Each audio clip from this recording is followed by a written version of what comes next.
भगवान शंकर कहते हैं अगुण अरूप अलग जोई भगत प्रेम बस सगुण सो होई, जो गुण रहित सगुण सो कैसे हिम जला बिलग नहीं। जैसे उन्होंने कहा जैसे बर्फ से ओला और पाला होता है, ओला कहते हैं बर्फ को, पाला कहते कुआसा, कहते हैं वो जल का ही दूसरा रूप है। कहा उसी प्रकार परमात्मा अपने माया को स्वीकार करके वह सगुण सकार रूप धारण करते हैं। जैसे जल से ही ओला और पाला होते हैं, उसी प्रकार वो परमात्मा ही सभी रूपों में है। एको हम बहुत श्यामा, एक ही परमात्मा सभी रूपों में दिखाई दे रहा है, लेकिन देखने की दृष्टि चाहिए। जो गुण रहित सगुण सो कैसे जल हिम उपल बिलग नहीं। जैसे जल से ओला और पाला अलग है क्या? और बर्फ गलेगा तो वही जल होगा, वाष्प जब गलेगा तो वही जल होगा। जैसे देख लीजिए ये हम जो चादर ओढ़े हैं, चादर के पूर्व रूप क्या था? ये पूर्व रूप था, इसको कहते हैं हम धागा कहते हैं, सूता भी बोलते हैं। और सूता और धागा के पूर्व रूप क्या था? रुई था ना, रुई से ही धागा बना है, धागा से ही चादर बना है। तो उसी प्रकार वही परमात्मा से ही यह स्थूल सूक्ष्म कारण महाकारण केवल सब वही रूप में है।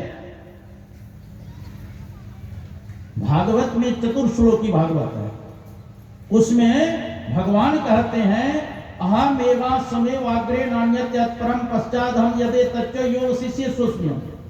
भगवान कहते हैं कि सृष्टि के पूर्व में केवल मैं ही मैं था, मेरे अतिरिक्त न स्थूल था, न सूक्ष्म था, न कारण था, न अज्ञान था। और सृष्टि के रूप में जो कुछ भी प्रतीत हो रहा है वह भी मैं ही हूँ, और इसके बाद जो शेष बचता है वह भी मैं ही हूँ। यही बात उपनिषद में आया है, ओम पूर्णमदः पूर्णमिदं पूर्णात् पूर्णमुदच्यते पूर्णस्य पूर्णमादाय पूर्णमेवावशिष्यते। वो परमात्मा पूर्ण है, पूर्ण में से जो ये सृष्टि निकली यह भी पूर्ण है, और पूर्ण में से पूरा निकाल देने पर शेष बचता है वो भी पूर्ण है। दूसरे श्लोक में कहते हैं रीत्यर्थम यत् प्रतीयेत न प्रतीयेत्यात्मनि तद विद्यात्मनोमयम् यथा भासो यथात्मा। रीत्यर्थम यत् प्रतीयेत, कहते हैं जो दिखाई देता है उस सत्य नहीं है। जैसे पंडाल देख रहे हैं ना, ये पंडाल सत्य है कि असत है? ये पंडाल असत है लेकिन दिखाई दे रहा है ना। हम लोगों का जो शरीर है ये सत्य है कि असत है? ये शरीर भी असत है लेकिन दिखाई दे रहा है ना। परमात्मा सत्य है, आत्मा सत्य है, दिखाई दे रहा है। भगवान कहते यही मेरी माया है। जो असत्य पदार्थ को दिखावे, असत्य पदार्थ को जो छिपावे, किसी का नाम है माया। जो असत पदार्थ को तो दिखा रही है, लेकिन जो सत पदार्थ है परमात्मा आत्मा उसको छिपा रहा है। इसीलिए तुलसीदास जी महाराज कहते हैं गो गोचर जहां लगी मन जाई सो सब माया जानो भाई। इंद्रियों के द्वारा जो कुछ दिखाई सुनाई देता है वह ब्रह्म ईश्वर नहीं है, उसकी माया है, परमात्मा की माया है। का इसको जानो। राम कैसा है? ये जगत क्या है? ये प्रकाश्य है, और प्रकाशित करने वाले कौन है?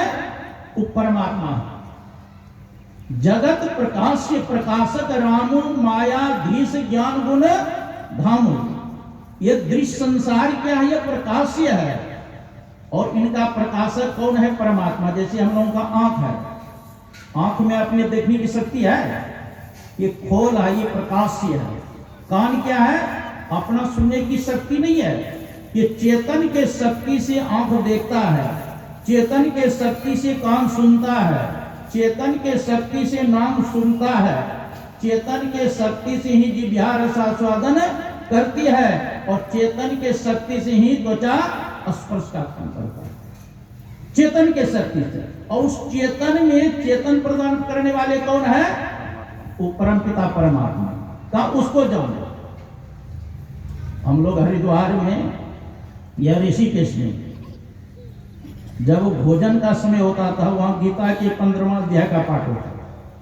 उसमें पहला श्लोक है, ऊर्ध्वमूलम अधः शाखम अश्वत्थम प्राहुरव्ययम छंदांसि यस्य प्रणानि यस्तम वेद स्ववेद। इस संसार का वृक्ष का जड़ किधर है?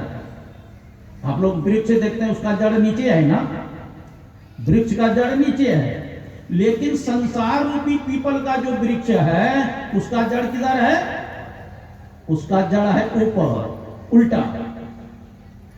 तो इस संसार को ये पीपल का वृक्ष माना गया, और ये संसार रूपी वृक्ष के डाल क्या है? ब्रह्मा आदि देवताओं को डाल बताया गया। इस संसार रूपी पीपल वृक्ष के पत्ते क्या है? 4 वेद को पता बताया गया, ऋग्वेद, सामवेद, यथर्वेद, सामवेद, ऋग्वेद और आयुर्वेद और अथर्वेद, 4 वेद को ये संसार रूपी वृक्ष का पत्ता बताया गया।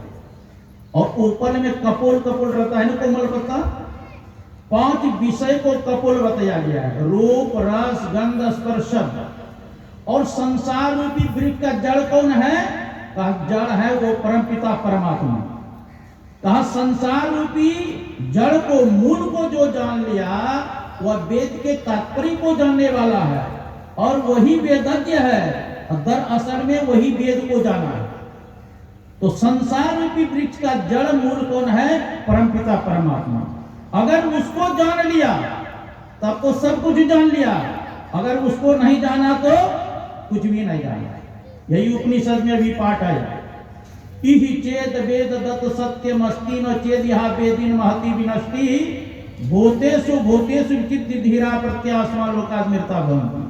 यदि इस जन्म में ब्रह्म को जान लिया तब तो ठीक है, और यदि नहीं जाना तब तो भारी भारी नुकसान है। भारी नुकसान क्या है? मनुष्य शरीर के अलावा और शरीर में चला जाना, यही सबसे बड़ी हानि है। तू परमात्मा कैसे है? तो बताया गया, बिनु पग चलाए सुनाए बिनु काना, कर बिनु कर्म करे विधि नाना, आनंद रहित सकल रस भोगी, बिन वाणी भक्ता बड़ जोगी। तन बिनु परस नयन बिनु देखा, ग्रह ग्रास बिनु बास सेखा, असी सब भांतिया लोक की करनी, महिमा जास जाय नहीं वरनी। पूजवा का पदार्पण हो चुके हैं। बोलिए श्री सदगुरु महाराज की जय।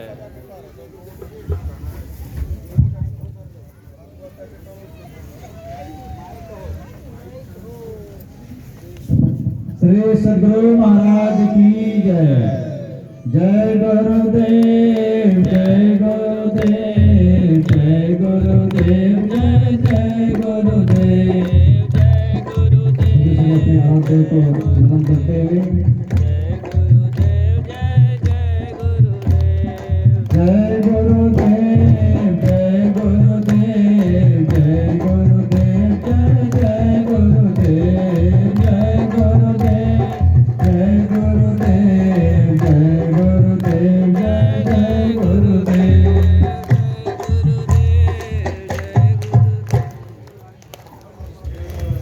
आप लोग को पूजवा बैठने के लिए आदेश दिए, आप लोग अपने अपने जगह पर बैठ जाएं। श्री सदगुरु महाराज की जय।